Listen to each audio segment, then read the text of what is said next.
It's Amber Bradley here with Joe LaRocca. It's the Loss Prevention News Network, and we have a special guest, Ed Wolfe. How are you? Good. Thank you very much. Thanks for having me.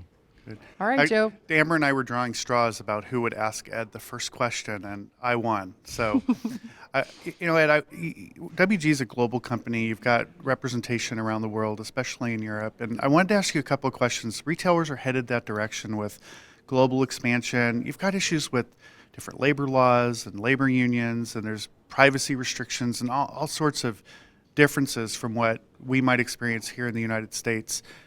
You also have how you might talk to retailers or engage them in those different countries. Can you share some of the differences that you see from a service provider and as a former retailer, some of the differences you've seen in your career, what people would want to know about global expansion? Well, typically, the biggest problem I think that American companies have when they expand is they want to share our culture with the host country, and quite frankly, the host country doesn't necessarily want to share our culture. They want to share our products, but as Home Depot went down to Argentina, for example, and as we went to Chile. You have to embrace the culture that's there, and then of course with that you have all the laws about overtime and terminations and all those sorts of things, and that's all needs to become a cost of business as opposed to fighting it. You start fighting it, and then all of a sudden you get into a lot of discussion that isn't going to go away because the culture's not going to change. Not just because you're gone now.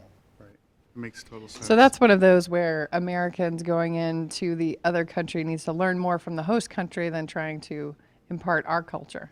Yeah, I think when companies first started going international, they didn't spend time talking with consultants that said, what do we need to know about their culture?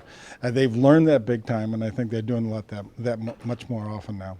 That's a great tip for retailers. Yeah. So let me flip the question the other way. So with international companies that are looking to expand in the United States or do business here, what advice might you offer for them in terms of learning the culture here in the U.S.? Well, I think they have to do the same thing. There are several different nations that come in and try to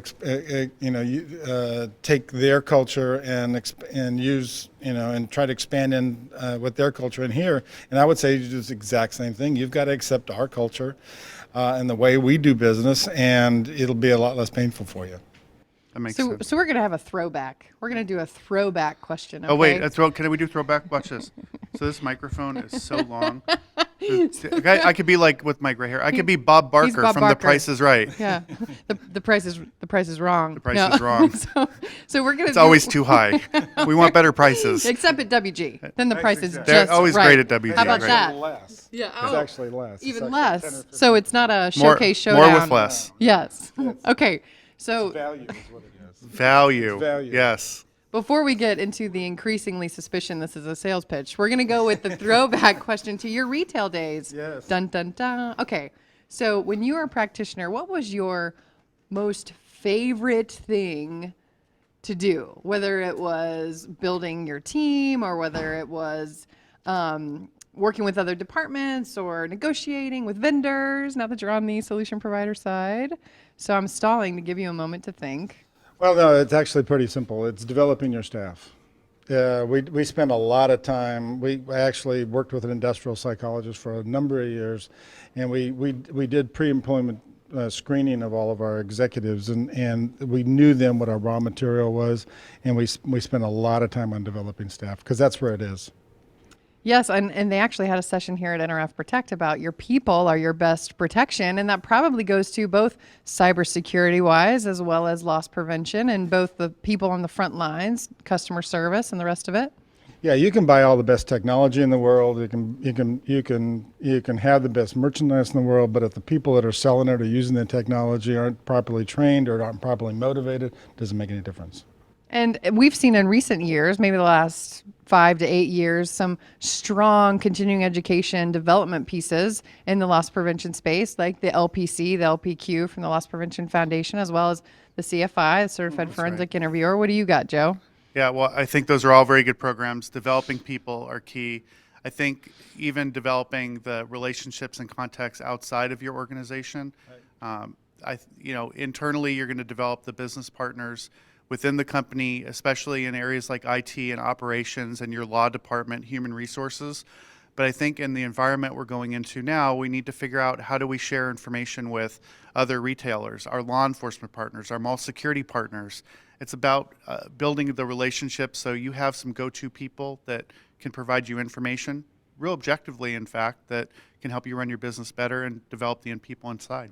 Yeah, I think that networking that we do today is significantly better than it used to be. I mean, we all were very siloed in a very, very long time. And like, for example, with the Daily, I mean, we never knew what was going on next door, let alone what the other retailers were doing. So things like the D&D Daily really gives us a huge insight into where we stand and the type of activity we're involved in. And in my day, I wish I had known that information. Same here. It was very important to have. And the D&D is always the one getting opened, like super quick, right? His open rate in the first Well, 5 minutes. I had and Chad McIntosh was talking to us the other day from Bloomingdale's, and he said, "I don't read the D&D Daily, I study it." Oh. Great point. What I've really come to like are the statistics and the tracking that are in there. Knowing that it's based on what's publicly been reported, it is a nice gauge to see, okay, so robberies are at minimum more reported this year than they were last year. And we hear about this more violent trend or property crimes are on the rise. Now we can see the stories to back it up and show law enforcement and others. There are so many things that are unknown to a VP of loss prevention, and so the one thing you don't want to do is get a call from your chairman and say, "Did you hear about this?" and not know anything about it, when in fact you could actually expand on it and tell him all the information if he needs to, and gives you the aura of being far more connected and involved, and that's what he wants. That's right. Yeah, it reminds me that Thank you. Or she. Power to the women. Years ago, we were talking about how do we do a good job of monitoring social media and setting up alerts within Google search to identify news stories or information that might come out on the web regarding your company or business, issues and business interests that you need to know about right away.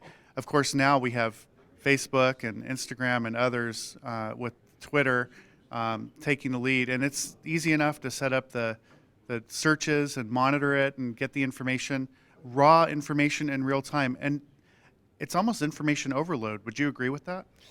Well, I think you have to prioritize what you want to know. But the funny part is you can get surprised by, Daily reported a couple of things the other day that as a VP of loss prevention, I'd have been shocked that it occurred in my company, and I would have to know about it, but I wouldn't be looking for it. So it is information overload. But if you actually sit and when we stop doing this, you're going to go over there and check your iPad, your Blackberries or whatever, smartphones or whatever, to see if you got an email, because everybody's thirsty for information. And it's nice to have one comprehensive place that even if you don't have time to read through all the stories on the Daily, everybody's scrolling it to see what's going on and what's happening. And with the integration of video like these, it's actually even more exciting to watch Amber, right, and Ed, of course.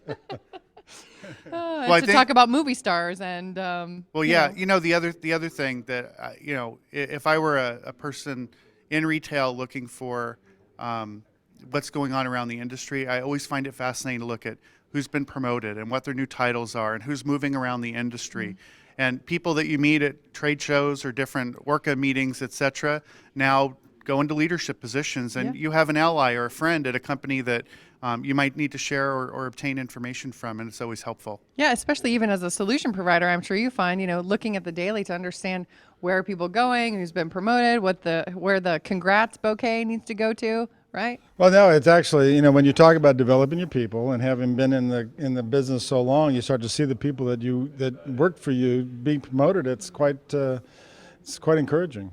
So I want to know, would you send me a congrats bouquet if I got promoted in retail?